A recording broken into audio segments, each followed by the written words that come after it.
Yeah, hey, this shit easy, nigga.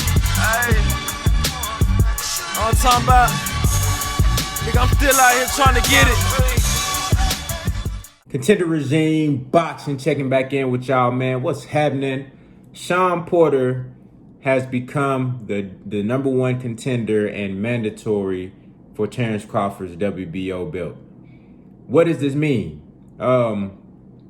We all know that Terence Crawford, Top Rank Team Crawford, have been in talks with Matchroom Boxing, Eddie Hearn, and Kell Brook for a possible fight.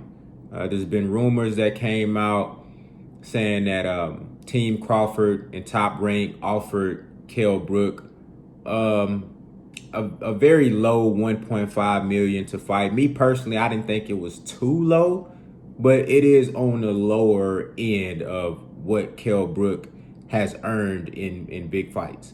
If you look at the last two fights that he fought of this caliber were versus Gennady Golovkin and Errol Spence, where in the Gennady Golovkin fight he earned 3.5 million, and versus Errol Spence he earned 3 million. So you would think that in a caliber of this fight versus a top 3 pound for pound fighter and a world champion, you would think that he would get at least 2.5, 3 million as opposed to the 1.5 million. So I don't know if they're still actively negotiating that fight. I don't know if that's something that they are still pursuing. I hope so, because I really want to see that fight as a boxing fan. I love that fight stylistically. I think it's a great test for Terence Crawford. I think it's a great opportunity for Kell Brook.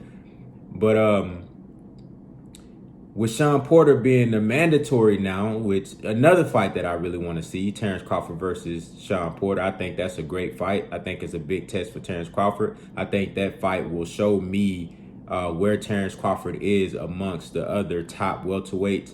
You know, if he really everything that they say he is on how he handles Shawn Porter, because you can say whatever you want about Shawn Porter, but Shawn Porter gonna make you work. He gonna be on your ass like white on rice for 12 rounds. He gonna be on your ass like a back pocket for 12 rounds, and he gonna make you fight, and he gonna make it ugly.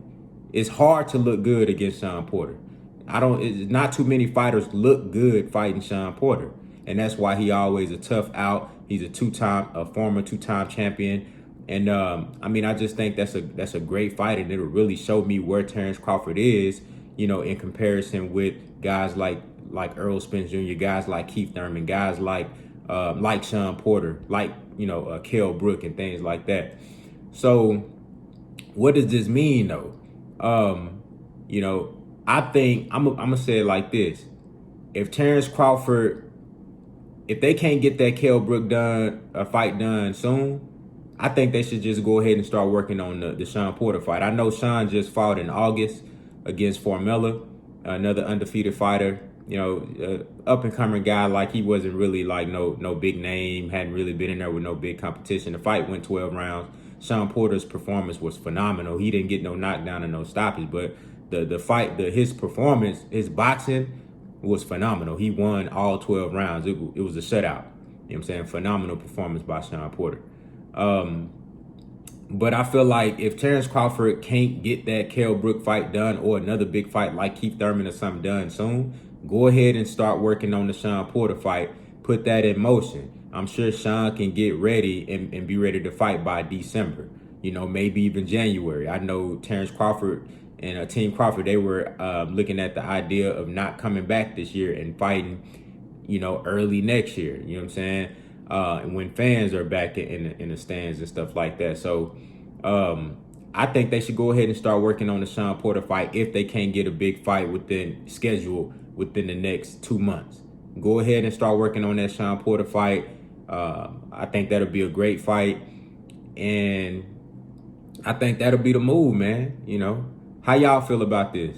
You know, how y'all feel about this? That's what it means to me. That's what it means to me. I think this forces Terence Crawford and Team Crawford and Top Rank to have a sense of urgency.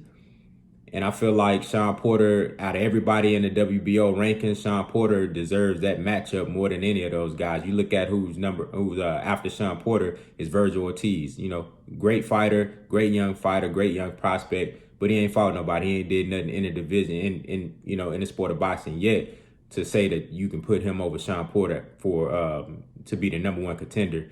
Who's after him? Mikey Garcia. You know, come on now, Mikey Garcia. He ain't done half of what Shawn Porter did he ain't done a quarter or an ounce of what Shawn Porter did at welterweight. So I think if anybody deserves that fight with Terence Crawford in the WBO ranking, it's got to be Shawn Porter. I don't think anybody should have any type of argument against that. And I think this is a great fight. So y'all let me know what y'all think down in the comments, man. Do y'all agree with me, man, that if Terence Crawford can't get no big fight schedule, should they go ahead and start putting the Shawn Porter fight in motion? Or y'all want to see something else? Y'all let me know what y'all think down in the comments, man. Contender regime, boxing. I'll holler at y'all boys, man.